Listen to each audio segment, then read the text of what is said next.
अस्सलाम वालेकुम फ्रेंड्स।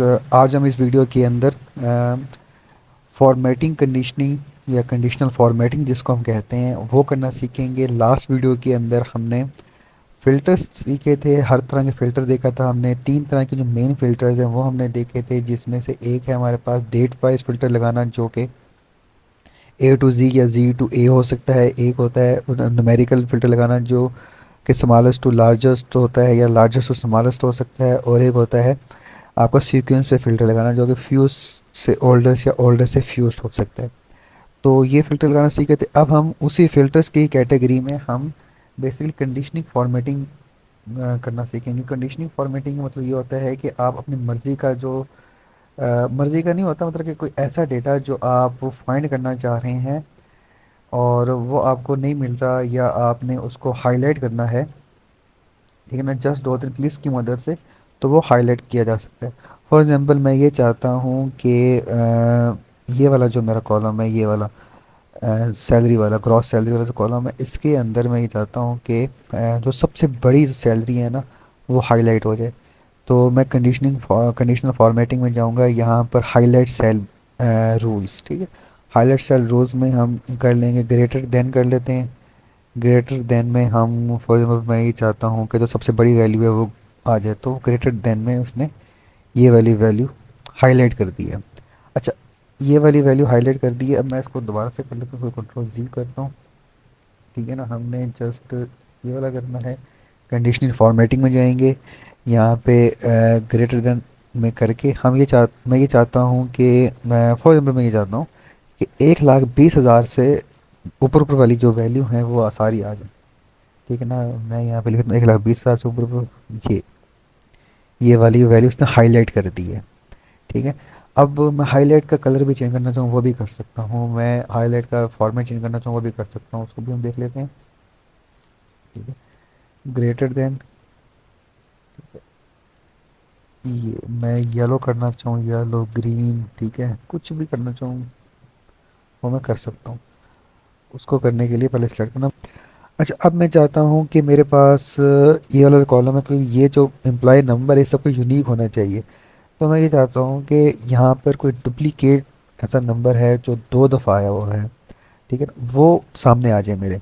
तो मैं सबसे पहले सारे को सेलेक्ट कर लेता हूँ, ठीक है। कंडीशनल फॉर्मेटिंग में जाऊँगा, यहाँ पर हाईलाइट सेल रूल्स में जाऊँगा, ठीक है। ये डुप्लीकेट वैल्यूज़ में जाऊँगा, ये देखें, ये उसने दो जो है, ये उसने वैल्यू उसको डुप्लीकेट कर दिया है। तो मुझे आइडिया हो गया कि यहाँ पर मेरे से टाइपिंग एरर हो गई है, यहाँ पर मुझे वो करना चाहिए 6 बनता है यहाँ पे, तो मैं यहाँ पे 6 कर दूँगा, इंटर करूँगा तो वो डुप्लीकेट ख़त्म हो जाएगा। अब इस कॉलम के अंदर क्योंकि डुप्लीकेट अप्लाई है, अप्लाई किया हुआ है हमने, तो मैं जब भी कोई भी वैल्यू पुट करूँगा तो अगर वो डुप्लीकेट आएगी तो उसको वो हाईलाइट कर देगी। फॉर एग्जांपल मैं अगर ई एक्स एस और 014 करूँगा तो ये डुप्लीकेट कर दिया है, क्योंकि ये ऊपर ऑलरेडी 14 है पड़ा हमारे पास, ठीक है। अगर मैं यहाँ पर इसको या यहाँ वाले को इसको मैं एडिट कर लेता हूँ, ठीक है, 0 कर देता हूँ, तो ये इसने यहाँ पर ये डुप्लीकेट कर दिया। यानी कि जो जो डुप्लीकेट आ जाएगा वो ये सामने मेंशन कर देगा इस पूरी रो के अंदर, सॉरी पूरी कॉलम के अंदर जो है ये, जहाँ जहाँ हम जो भी वैल्यू पुट करेंगे अगर वो सेम हो जाएगी तो उसको हाईलाइट कर देगा। तो इस तरह हमें हाईलाइट करने का इस इसका एक और भी एग्जांपल मैं ये ले सकता हूँ। जब हमारे पास नादरा का डेटा होता है, इस तरह के डेटा होते हैं, वो आईडी कार्ड नंबर से हम सर्च कर लेते हैं, इसमें आईडी कार्ड नंबर तो कोई यूनिक होता है, तो आईडी कार्ड नंबर हाईलाइट कर लेते हैं, वो सामने आ जाते हैं। या इस तरह के और भी बहुत सारी एग्जांपल्स हो सकती हैं हम हाईलाइट करने की, जिससे डुप्लीकेट वैल्यूज़ हमारे सामने आ जाती हैं। इसके अलावा मैं फ़िल्टर्स की मदद से भी ना, जो कलर्ड, मतलब कि जिस तरह ये दो कलर्ड हैं, ये हाईलाइटेड हैं लेकिन इनको कलर किया हुआ है ना, रेड कलर हुआ हुआ है, तो इनको मैं अलग से सिर्फ इन दोनों को सामने ला सकता हूँ, कॉपी पेस्ट कर सकता हूँ। वो कैसे करेंगे, वो हम दोबारा फिल्टर लगाएंगे, कंट्रोल शिफ्ट एल,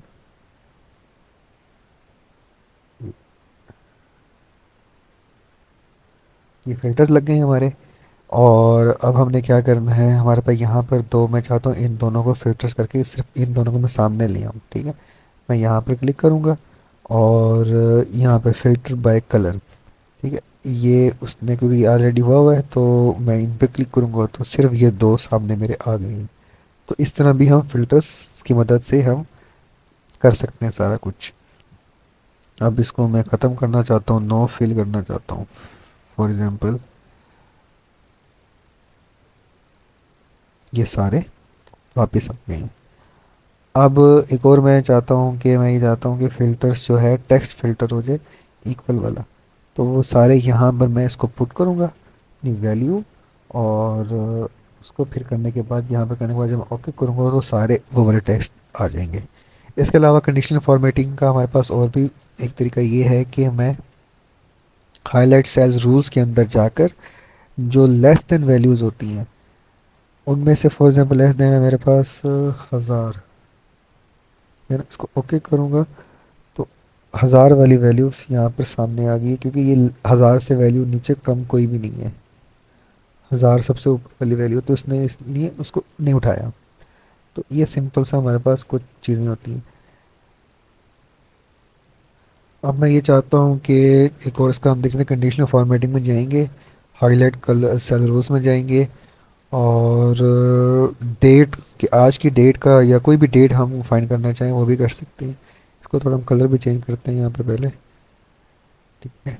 और यस्टरडे या टुडे, टुडे की डेट में डाली हुई है, हाँ डाली हुई है। तो ये मैंने टुडे वाला किया मैंने, मैं ओके करूँगा तो वो जो टुडे वाली डेट है वो उसने हाईलाइट क्यों नहीं की, ये उसने हाईलाइट कर दिया। मैंने इसका फॉर्मेट चेंज किया तो ये हाईलाइट हो गई है। तो ये आज की डेट भी हाईलाइट इसने कर दिया। तो इस तरह हम किसी भी फॉर्मेट कंडीशनिंग की मदद से जो डेटा हमें चाहिए या जो डेटा फाइंड नहीं हो रहा होता, बाज़ों का डुप्लीकेट वैल्यूज़ होती हैं या कोई बड़ी वैल्यू होती है या कोई छोटी वैल्यू होती है या आज की डेट होती है, इस तरह की बहुत सारी चीज़ें होती हैं, उनको हम इजीली इस मदद से हम फाइंड कर सकते हैं।